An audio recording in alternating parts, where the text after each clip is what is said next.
ኤርሚያስ ለኤሚ አባቷ የዳግምን አባት እንደገደለው ገለውትም ጫካ ውስጥ እንደቀበሩት እውነቱን ይነግራታል። እሷም ደግሞ ማመን አቅቷት እጅግ እየተጨነቀችና እያለቀሰች ትገኛለች። ዳግምም ኤርሚያስ እንደደወለለት ቀጥታ መጀመሪያ የነገረው ለኤሚ ነበረ። እሷም በጣም ደንግጣ ቆይ መጀመሪያ እኔ እሱን ላግኘው ብላ ነበረ ሄዳ እሱን ያገኘችውና እውነቱን ከአምራን እንደሰማ ሁሉንም ነገር ይነግራታል። እሷም ደግሞ በጣም ተናዳና በጣም ደንግጣ ቤተሰቦቼ አሁንም ችግር ውስጥ ናቸው ያሉት እያለች እንግዲህ እናቷንም ትጠይቃታለች። ገነትና ኑሐሚንም አባት እጅግ እየተደሰቱ የልጃቸውን ሰርግ ቀንም ደግሞ እየጠበቁ በደስታ በጉጉት እየጠበቁ ይገኛሉ። ገነትም እንግዲህ ያ ሁሉ ክፋትና ተንኮል አልፎ ዛሬ ግን በቃ ልጄ ኑሐሚን ናት እያለችኝ ከሷ ውጭ ልጅ የለኝም እያለች ትገኛለች። ሰላም ጤና ይስጥልኝ ውድ የተከበራችሁ የቻናሌ ቤተሰቦች፣ ይሄንን ቪዲዮ የምትመለከቱ በቅንነት ላይክ ሰብስክራይብ እያደረጋችሁ ቤተሰብ ሆናችሁ ለምታበረታቱኝ ከልብ አመሰግናለሁ። ኑሐሚን ድራማን ቀጣዩን ክፍል ይዤላችሁ ቀርቤያለሁ። ኤሚም ከእናቷ ጋር ስልክ እያወራች እያለ ምን ሆነሽ ነው የጠፋሽው ብላ ስትላትም ያው የቤተሰብ ችግር ስለሆነ በጣም ጨንቆኛል እያለቻት እያለ ዳግም ይመጣል። ዳግም መጥቶ እንደተቀመጠ እሷም ቆይ መልሼ እደውልልሻለሁ ትልና ስልኩን ትዘጋለች። ዳግምም እኔ የምልሽ ፍቅረኛሽ ደውሎ ነበረ ብሎ ይላታል። የቱ ፍቅረኛዬ ብላ ስትለውም ኤርሚያስ ደውሎልኝ ነበረ እናም ደግሞ ስለ አባት የማውቀው ነገር አለ ናና እነግርሃለሁ እንገናኝ ብሎኛል ብሎ ሲላትም እንዴ ይሄ ልጅ ለምንድን ነው ከኔ ህይወት የማይወጣው ሁሉ ጊዜ ብላ እንግዲህ ስትበሳጭ እሱም ደግሞ በትኩረት እያያት ዳግም እኔ የምልሽ አንቺ ስለ አባቴ የምታውቂው ነገር ካለ እውነቱን ንገሪኝ ብሎ ሲጠይቃትም እሷም ምንም ነገር እንደማታውቅና ዳግም ኤርሚያስ ተንኮል እንዳሰበ ብቻ ትነግረዋለች።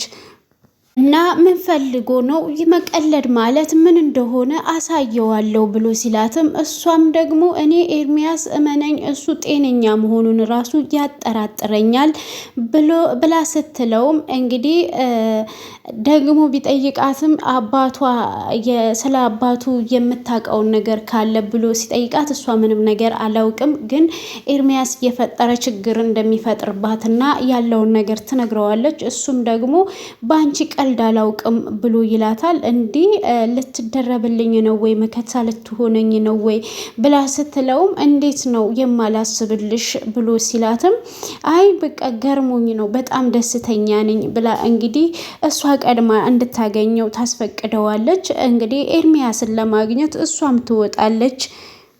ገነትና ተሰማም አብረው ተቀምጠው እየተጫወቱ እያለ ገኒም ተሴ ምን እንደገረመኝ ታውቃለህ?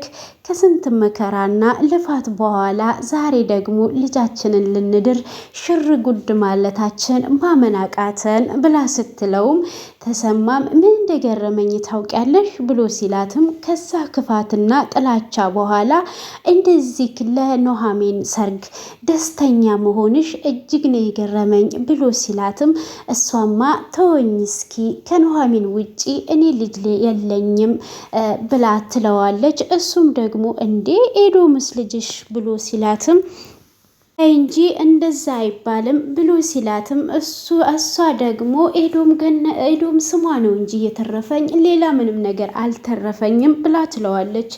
አይ እሷም እኮ ኤዶምን ብትሆን ልጃችን እኮ ናት ብሎ ሲላትም የዛችን የሆለል ስም አትጥራብኝ ብላ ትለዋለች።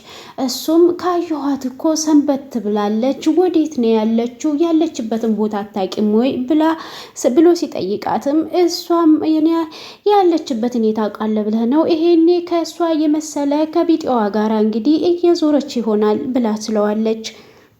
ለማንኛውም እሱን ተውና ስለሰርጉ እንዘጋጅ፣ ቀን እኮ እየደረሰ ነው፣ ለምንድን ነው ዝም የምትለው ብላ ስትለውም ተሰማም አሁን ያው ከአቶ ለይኩን ጋር መማከር ሳይኖርብን አይቀርም፣ እኔ ስራ እንደሌለኝ ታውቂያለሽ ብሎ ሲላትም እንዴ አሁንም ተመልሰን እኛ እሱን ማስቸገር የለብንም ብላ ስትመልስለት ኑሐሚን ትመጣለች። ኑሐሚንም ደግሞ ስለ ሰርግ እያወራችሁ ነው ወይ ብላ ስለ ሰርግ ስታወሩ የሰማዋችሁ መሰለኝ ብላ ስትልም ልጄ አንቺን ሰርግሽን ሞቅ ደመቅ አድርገን ነው የምንድርሽ ብላ ትላታለች። ባይኖረኝም እንኳን ተበድሬም ቢሆን ነው የምደግስልሽ ስትላት አቶ ለይኩን ቆይ ምንድን ነው የምትበደሪው? ይሄንን ቤት አስይዤ እበደራለሁ አትሄም ብሎ ይላታል። እንግዲህ ኑሐሚንም ደግሞ እኔ ሀያቴ ጋም ደውዬ ነበረ የጌሾና የጠላውን ሁሉንም ነገር አዘጋጅቻለሁ ብላለች። እናም እመጣለሁ ብላለች ብላ ትላቸዋለች። እኔም ጋር ደግሞ እቁብ የገባሁት ብር ስላለ የሰራሁበትን ብር ስላለ ስለዚህ እሱንም እሰጣችኋለሁ። ሰርጉ በዚህ ይደገሳል። ናሆም ግን ደመቅ ያለ ሰርግ ነው የሚፈልገው፣ እኛ ደግሞ እንደ አቅማችን እንደግሳለን ብላ ስትላት ገነትም በጣም ደስ ይላታል። ይሄ ማለት እኮ በጣም ሸክሜን አቀለልሽልኝ፣ በጣም ደስ ነው የሚለው ብላ ትላትና እና ሀያትሽ መምጣቷን ለምን አልነገረችኝም ብላ ስትል አቶ ለይኩንም እኔም እኮ ሄጄ አያቸዋለሁ ብዬ ነበረ፣ ነገር ግን ደግሞ እሷም ደግሞ መጣለው ለሰርጉ ስትለኝ ነው የተውኩት ይላል። እንግዲህ ገነትም ደግሞ ስለዚህ ከባድ እንግዳ አለብን ማለት ነው፣ መዘጋጀት አለብን ብላ እያሰበች ነው። እንግዲህ ገነት በጣም ነው የገረመች ከክፋቷ ተመልሳ ለኑሐሚን ይሄን ያህል ፍቅር መስጠቷ የእውነት በጣም ነው የገረመኝ። ኑሐሚን ይገባታል። መልካም ሴትና በጣም ታጋሽ የሆነች ሴት ናት። ይሄ ክብር ለእሷ ይገባል ብዬ አስባለሁኝ። እናም እንግዲህ ለሰርጉ ተነስተክ እንግዲህ እንዴት ነው የምንጨፍረው? ተነስ እስኪ ሞቅ ደመቅ እናድርገው ብላ እንግዲህ እሱን ለዛ ልትጨፍር ስትል አረሱ ገና እኮ ታማሚ ነው እያገገመ ነው፣ ስለዚህ እሱን ተይው ብላት ስትላትም በይ በቃ እኔና አንቺ እንጨፍር ብላ እንግዲህ እየዘፈነች ደስታዋን እያጣጣመች ትገኛለች። ኑሐሚንን ይዛ እየጨፈረች ነበረ። ገነትም ኑሐሚንም በጣም ደስ ብሏታል። አንተም እልል እያልክ እንግዲህ በእልልታ ማግዘን እየተባባሉ እየተደሰቱ ይገኛሉ። አቶ ለይኩንና ወይዘሮ ዝናሽም አብረው እያወሩ እሱም ደግሞ አይምሮ አቶ ለይኩን መርሳት ፈልጌ ነበር ግን በተደጋጋሚ መርሳት አልቻልኩም እያለ ነው እንግዲህ የዳግምን አባትን ስለገደለ እናም ደግሞ መካስ አለብኝ ሲላት፣ ወይዘሮ ዝናሽም አሁንም እኮ ለልጆቻችን የምናደርገውን ነገር ምንም የነፈግነው ነገር የለም ብላ ትለዋለች። እኔ ግን እሱም መካስ ስላለብኝ ለምን የአክሲዮን ድርሻችንን ለሱ ለልጆቻችን አንለቅላቸውም ብሎ ሲላትም እኔ በበኩሌ እለቅላቸዋለሁ ይላል አቶ ለይኩን። ወይዘሮ ዝናሽም ታዲያ እኔ ስለ ልጆቼ ያልሆንኩኝ ለማን ሆናለሁ? ስለዚህ እኔም በደስታ እለቃለሁ ስትለው እሱም በጣም ይገርመው ነው የእውነትሽን ነው ዝኑ ብሎ ሲላትም አዎ እኔ እኮ ድሮ የድሮዋ የወይዘሮ ዝናሽ አይደለሁም ብላ ትለዋለች። እሱም በቃ እንዲመቀየርሽ በጣም ነው የተደሰትኩት ብሎ ይላታል። ለምን ታዲያ አሁን ሰርጉ ከወራት ያነሰ ነው ያለው፣ እናም ከኑሐሚን ቤተሰቦች ጋር ተገናኝተን መወያየት አለብን ብላ ስትለውም ያው እነሱ የሚደግሱበት ገንዘብ የላቸውም፣ ስለዚህ እኔ ደግሞ ለነሱ ልለቅላቸው ያዘጋጀሁት ገንዘብ አለ፣ መጀመሪያ አንቺን ላማክርሽ ብዬ ነው ብሎ ሲላትም እንዴ ታዲያ ለምን አትለቅላቸው? እኔን እኮ ማማከር አይጠበቅብክም ብሎ ስትለው አቶ ለይኩንም በቃ ይሄ የአንቺ መቀየር የእውነት እኔ በጣም ነው ደስተኛ ያደረገኝ ብሎ ሲላትም ስለዚህ እኔ እኮ ያንተ ደስተኛን ጥሩነትህ ነው እኔን እንድቀየር ያደረገኝ ብሎ ይላታል። ወይዘሮ ዝናሽ እንኳን ለሌላ ሰው ይደረግ ስትባል ይቅርና ስለ ገንዘብ ሲነሳ በቃ የቤቱን ሀብትና ንብረት እየበተንከው ጨረስክ ብላ የምትፍጠረጨር ሴትዮ ናት። ግን ጊዜ ደግሞ ሰውን ያስተምራል። ወይዘሮ ዝናሽ ደግሞ ተቀይራ በተግባር አሳይታናለች። በስተ መጨረሻም እግዚአብሔር ፈቅዶ ልጅ ልንድር ነው ብለው እንግዲህ እየተደሰቱ ይገኛሉ። ናሆምና ኑሐሚንም እንግዲህ በረንዳ ላይ ተቀምጠው ሀሳባቸውን እየተገላለጹ ፍቅራቸውን እየተገላለጹ እሱም እንግዲህ በስተ መጨረሻ ወደዚህ ቤት ላስገባሽ ነው ሲላትም እኔ ወደ ቤት እንድታስገባኝ ሳይሆን ወደ ልብክ እንድታስገባኝ ነው የምፈልገው፣ እኔ ደግሞ ልቤ ውስጥ ካስገባው እጅግ ቆይቻለሁ ብላ ስትለውም እሱም እኮ አስገብቼሻለሁ ብሎ ይላታል። አይ እኔ ነኝ እንጂ በተደጋጋሚ የማወራው አንተ ግን በተደጋጋሚ ስታወራ አልሰማክም፣ አልፈልግም እያለችው ትገኛለች። ዳግም ደግሞ እንግዲህ ፎቅ ላይ ሆኖ እያያቸው እጅግ እየተበሳጨ እየተናደደ ይገኛል። ለአንዱ ሰርግ ነው ለአንዱ ሞት ነው እያለ ነው ያለው እንግዲህ እናም ወይዘሮ ዝናሽም ወደ ኑሐሚን እናት ጋር ትሄዳለች። ገነትን ስታገኛት ገነትም እንኳን በሰላም መጣሽ እንዴት መጣሽ ብላ በጣም ትደነግጣለች።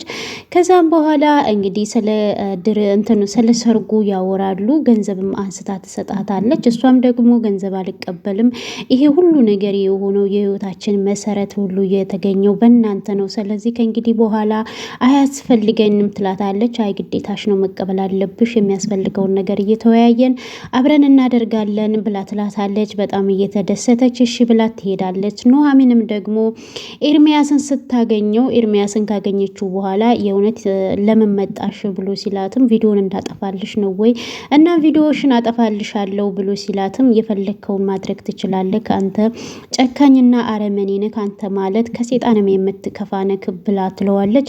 አሁን ለማንኛውም አንድ እውነታ ልነግርሽ ነው የፈለግኩት ቢመርሽም ዋጩ ብሎ ይላታል። ምንድን ነው ብላ ስትለውም አባትሽ የዳግምን አባት ገሉታል፣ ስለዚህ ከእናትሽ ጋር ተባብረው ጫካ ውስጥ ሲቀብሩት የሚያሳይ መረጃ አለኝ ብሎ ይላታል። እሷም በጣም ትደነግጥና አንተ ቆይ ጭራሹኑ አባቴን ገዳይ ታደርገዋለህ ወይ ብላ ስትጮህበትም ስለዚህም ቢመርሽም አንቺ መውሰድ ብትወስጁም ባትቀበይም እውነታው ይሄ ነው ይላታል። እንግዲህ በጣም እያለቀሰች እያዘነች ነው እንግዲህ ወደ ቤት እየሄደችው። ያው የአባቷ ሰው መግደሉ በጣም ከባድ ነው። ምክንያቱም አሁን እነሱ ነገሮች ተስተካከለ ብለው እዚህ ጋር ሰርግ እየተደገሰ ነው። የመጀመሪያ ልጅ ነው ነውም ደግሞ የቤቱ ድምቀት ነው። እናም ሰርጉን ለመካፈል ነው እንግዲህ ያሰቡት አቶ ለይኩንና ተሰማም አብረው ተገናኝተው በስተመጨረሻም ከስንት ጥንቅት በኋላ እንደዚህ አብረን ተቀምጠን እኔና አንተ እንኳን ስለ ሰርግ ማውራታችን ትልቅ ነገር ነው፣ እግዚአብሔር ይመስገን። እናም ደግሞ አሁን አንተም ልብስ ሄደክ እንድትለካ እፈልጋለሁኝ። አንድ ቆንጆ ሰፊ አለ ከሱ ጋራ ተነጋግሬያለሁ፣ መለካት ብቻ ነው ብሎ ሲለውም አይ እኔ ያለኝን ብቻ እለብሳለሁኝ እኔ ምንም አልፈልግም ሲለው ይሄማ ሊሆን አይችልም በፍጹም ይለዋል። አንተ እኮ ከጓደኛም በላይ ብዙ ነገር አድርገህልኛል፣ ይበቃል ከእንግዲህ በኋላ ሲለው ማን ጠይቀክ ያንን ያደረኩልክም፣ ጓደኛ ማለት ከዚህ በላይ ብዙ ነገር ማድረግ ይችላል። እናም ደግሞ ድርጅቴ ውስጥ ስራ ተቀጥረክ እንድትሰራ እየፈለኩልህ ነው ስራ ቦታ ላይ ሲለው በእርግጥ አዎ የሆነ ስራ ውስጥ ብታስገባኝ አንዱ ድርጅት ላይ ብትቀጥረኝ እሱን እፈልገዋለሁ ይለዋል። እንግዲህ ሁለቱም አንድ ላይ እያወሩ ሀሳባቸውን እየተካፈሉ ይገኛል። አቶ ለይኩንም ወደ ቤት ከተመለሰ በኋላ ዳግም ለምንድን ነው ስራ ያልገባከው ብሎ ሲለውም ዳግምም ደግሞ አለቃም እኮ አልገባም፣ ስለዚህ እኔ ብቻዬን ብገባ ምን አድርጋለሁ ብሎ ሲል እሱማ እኮ ሙሽራ ነው፣ ስለዚህ ከፍቅረኛው ጋር ጊዜ እያሳለፈ ነው ብሎ ሲለውም ሙሽራ ብሎ ይለዋል።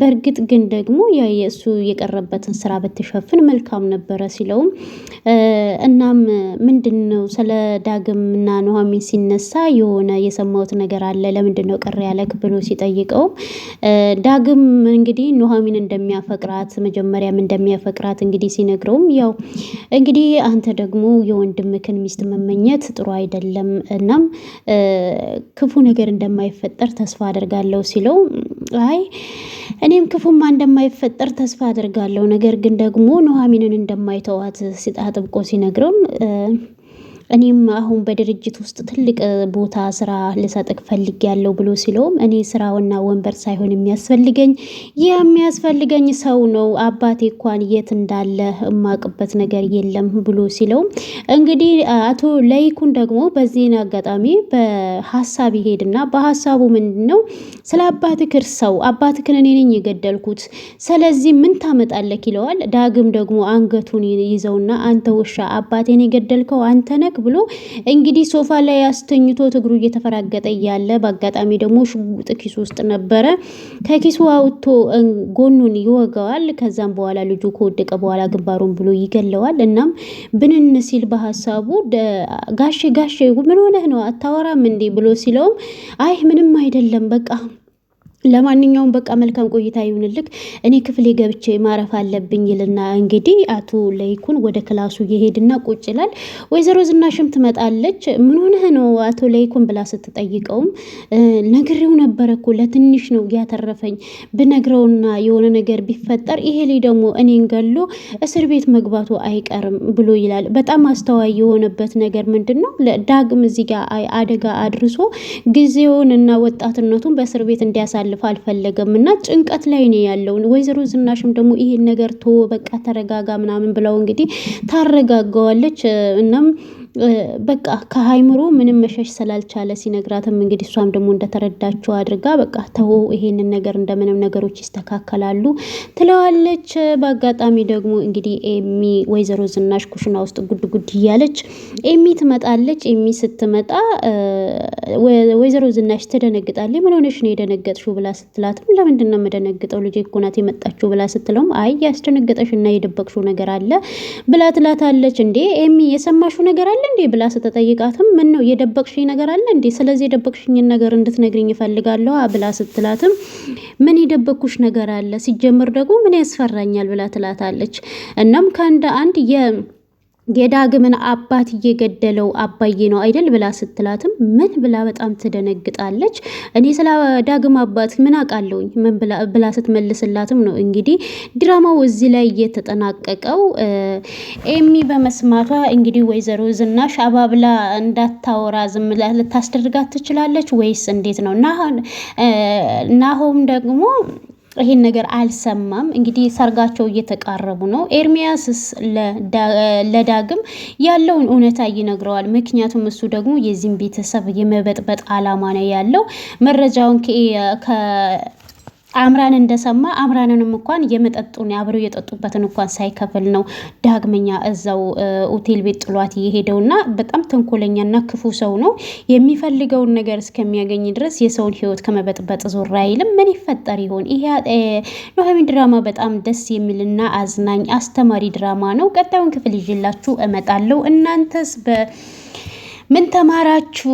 ኑሃሚን የማ ብትሆን ነበረ ደስ የሚላችሁ? እኔ ግን እንደኔ ኑሃሚን የዳግም ብትሆን ደስ ይለኝ ነበረ። ምክንያቱም ናሆም ያኔ እንደዛ ቢረዳትም ግን ፍቅሯን አልተረዳትም ነበረ። እሱ ከአምራ ጋር ባለ ጊዜ ምንም ቦታ አልሰጣትም ነበረ እና ዳግም ነበረ በዛ ችግሯ ጊዜ ላይ እናም ደግሞ ራሷን ልታጠፋ መድኃኒት ራሱ ስትውጥ መንገድ ላይ አግኝቷት ያተረፋት። ናሆምም ደግሞ ያኔ ያደረገላትንና አባቱ እንኳን ጠፍቶ እሷን እያሰበ ከእሷ ጋር ስላለ ብቻ ሁሉንም ነገር ረስቶ እየኖረ ነበረ።